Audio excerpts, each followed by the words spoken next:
saiu a decisão de que vão eles a júri popular, julgamento com os jurados, escutando. Mas vai demorar? Não tem demorado. Julgamento mesmo de casos cabulosos, eles têm sido resolvidos numa tarde. Às vezes começa de manhã, antes de 4, 5 horas da tarde, já tem a batida de martelo com o veredito dos jurados. Alexandre Colim, agora sim. Colinzão.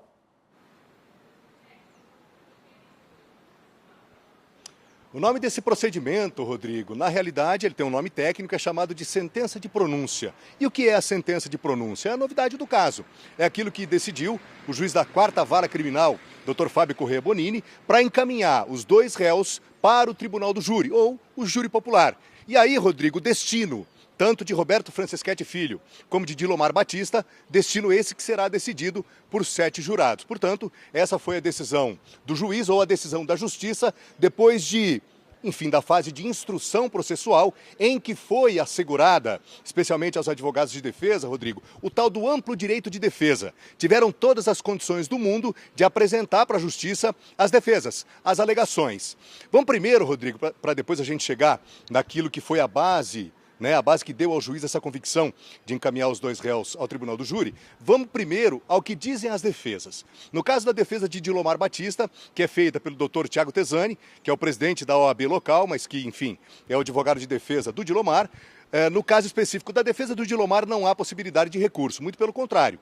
A defesa, nesse momento, ela entende que, enfim, o procedimento está adequado e que não vai oferecer nenhum tipo de recurso. Já a defesa de Roberto Franceschetti Filho, a defesa está dizendo o seguinte, a defesa essa encabeçada pelo doutor Leandro Pistelli, pela doutora Vanessa Mangili e também pelo doutor Lucas Martins. Eles vão avaliar toda essa situação, devem ser notificados ao longo dessa terça-feira para verificar a possibilidade de um recurso. Se isso acontecer, Rodrigo, esse recurso, e não necessário, isso não é uma defesa, não é uma nova defesa, e sim um recurso. Esse recurso deve ser, de maneira protocolar, impetrado aqui, na primeira instância, mas esse recurso tem que ser avaliado pelos desembargadores de uma das câmaras criminais do Tribunal de Justiça, ou seja, na prática, é uma decisão colegiada. E aí, Rodrigo, ainda leva mais algum tempo para a gente saber se a defesa de Roberto Franceschetti Filho vai recorrer ou não.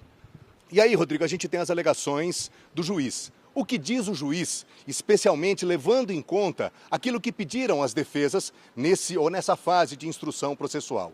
A defesa do Dilomar, aí é uma defesa teoricamente mais simples, até porque o Dilomar ele responde por 2 crimes, fraude processual e também a ocultação de cadáver. No caso do Dr. Tiago Tesani, ele solicitou à justiça ainda na fase de instrução a impronúncia, ou seja, para que Dilomar Batista não fosse pronunciado, o que aconteceu agora, ou ele fosse absolvido sumariamente, sem que houvesse sequer a possibilidade dele ser absolvido ou condenado pelo Tribunal do Júri. Essa, portanto, foi a postura ou a alegação principal da defesa de Dilomar Batista.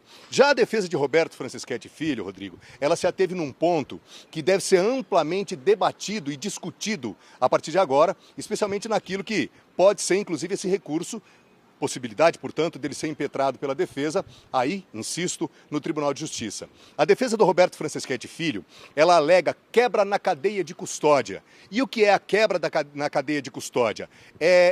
Esse ponto, ou esse termo, está exatamente ou intimamente relacionado àquela ação que aconteceu no dia 7 de agosto do ano passado, um dia depois, de acordo com o que dizem as investigações, o assassinato de Cláudia Lobo, ou seja, naquele dia 7, quando a SPIN, que é a cena de crime, foi encontrada lá na Vila Dutra, a defesa do Roberto Franceschetti Filho diz que os policiais militares não teriam preservado a cena de crime, que, repito, é a SPIN, ou seja, aquilo teria prejudicado a idoneidade da prova. E que prova é essa? A cápsula da pistola 380 de propriedade de Roberto Franceschetti Filho.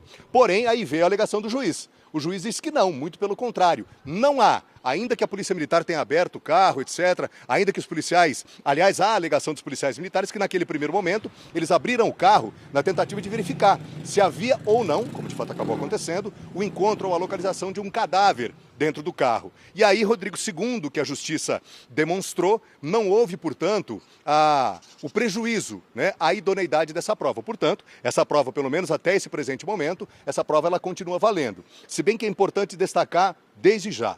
No tribunal do júri, que vai acontecer, essa data ainda vai ser marcada, a defesa investigativa do Roberto Franceschetti Filho, ela vai insistir muito nessa tese, na tese da quebra da cadeia de custódia, ou seja, isso invalidaria aquela prova, ou seja, a cápsula que foi encontrada no interior daquela SPIN. Ou seja, Rodrigo, são estratégias que já foram colocadas em prática e aí agora a gente tem então a possibilidade de recursos que podem ser impetrados pela defesa de Roberto Franceschetti Filho, mas agora o caso teve um andamento, ele teve um direcionamento. Que direcionamento é esse? O tribunal do júri, a que serão submetidos Roberto Franceschetti Filho e Dilomar Batista. E aí, Rodrigo, o juiz faz outras importantes alegações. A questão principal, autoria e materialidade não se discutem mais. E há um ponto, Rodrigo, que precisa ser destacado. Na decisão do juiz, nas argumentações que ele sustenta nessa sentença de pronúncia, ele traz um fato que não exatamente tenha passado despercebido ao longo das investigações, mas trata fundamentalmente daquele ponto que foi utilizado como desova do corpo de Cláudia Lobo. Para a polícia não há dúvidas, para o Ministério Público também. Ou seja, a polícia, com base até no depoimento do Dilomar Batista, que colaborou com as investigações, naquele local foram encontrados fragmentos ósseos. E aí, nesses fragmentos ósseos, não havia DNA suficiente para fazer a comparação. No entanto, eram fragmentos ósseos. Fragmentos ósseos esses de quem?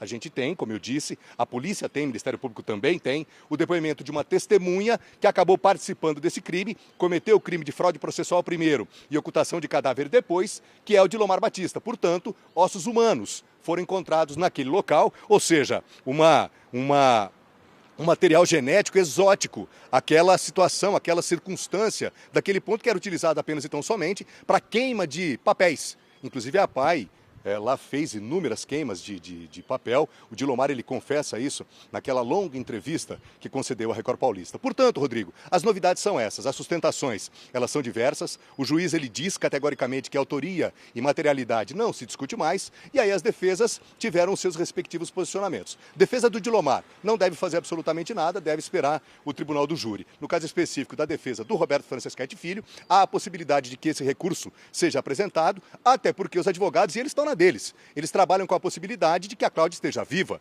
Porém, depois, diante de tudo aquilo que foi demonstrado, de um conjunto e não de uma pesca probatória, muito pelo contrário, um conjunto probatório muito consistente, inclusive que leva em conta as ERBs, as estações de rádio base, que colocam o Roberto Franceschetti Filho em cada cena, que é chave, e que diz respeito e que comprova fundamentalmente a tal da premeditação. Na prática é isso, Rodrigo, ao contrário, inclusive, de alguns discursos que a gente tem ouvido em algumas rodas da sociedade, tem gente já dizendo que o Roberto Franceschetti Filho, ele não teria, ou pelo menos naquele primeiro momento, naquele dia 6 de agosto, entre 3 da tarde e 3h10, ele não teria ou não estaria envolvido ou imbuído da intenção de atirar na Cláudia Lobo, que ele estaria tentando, de repente, dar um susto nela e que o tiro teria sido acidental. Muito pelo contrário. A própria investigação que foi conduzida pela polícia, ela demonstra isso. A premeditação, inclusive o posicionamento de peças estratégicas, como, por exemplo, o carro que ele deixou na frente da casa dos pais,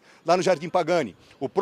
A própria ordem para que ele, Dilomar Batista, fosse queimar ou estivesse queimando documentos naquele dia especificamente, e aí a gente tem a prova testemunhal do Dilomar que vê Roberto Franceschetti Filho tirando da SPIN, que, repito, é a cena de crime, um corpo e jogando naquele buraco já totalmente em chamas. Daqui para frente, Rodrigo, basta, a gente vai ter que aguardar qual vai ser a data do tribunal do júri. Ou seja, o caso Cláudia Lobo volta a esquentar, pelo menos do ponto de vista jornalístico, até porque se aguarda agora, especialmente o momento em que essa data, ou que esse tribunal do júri, ele tiver a data marcada pelo judiciário. A palavra final é do mesmo juiz que proferiu agora a sentença de pronúncia. É o Dr. Fábio Corrêa Bonini, que é o juiz titular da 4ª Vara Criminal aqui de Bauru, Rodrigo. Um capítulo em particular para o dia 25 de março de 2025, dessa história que começou no dia 6 de agosto de 2024, com o desaparecimento e assassinato da Cláudia. No dia 15 daquele mês foi preso o Roberto Franceschetti Filho, algo que ninguém imaginava, os desdobramentos a partir disso, qual a motivação, por que será que ele a matou? Quem está metido para o meio? No caso em particular do dia 6, Dilomar Batista, acusado de ocultação, de fraude processual, porque mentiu, porque tentou engambelar. e surge uma outra investigação, outro processo, nasce desse de assassinato, aquele para apurar a corrupção. Parentes da Cláudia foram presos, permaneceram por um longo período no cárcere, filha, irmã, ex-marido, cunhado. O povo cortou um dobrado no corró, tendo que saber o que é o boi, o que é jumbo, o que é bonde, aprendendo o vocabulário do lado de lá, né, Júnior? Esse processo que, inclusive, a defesa dos acusados tentou fazer subir para a Justiça Federal, segue. A responsabilidade da Justiça do Estado de São Paulo é porque tem verba do governo federal, então quem tem que investigar isso é a Justiça Federal, para ver se obtém tempo. As tentativas, recursos, e no Brasil são infindáveis as possibilidades de fazer o que já não é apressado ficar mais vagaroso ainda. A defesa de Roberto Francischetti, quanto ao julgamento em júri popular, pode recorrer.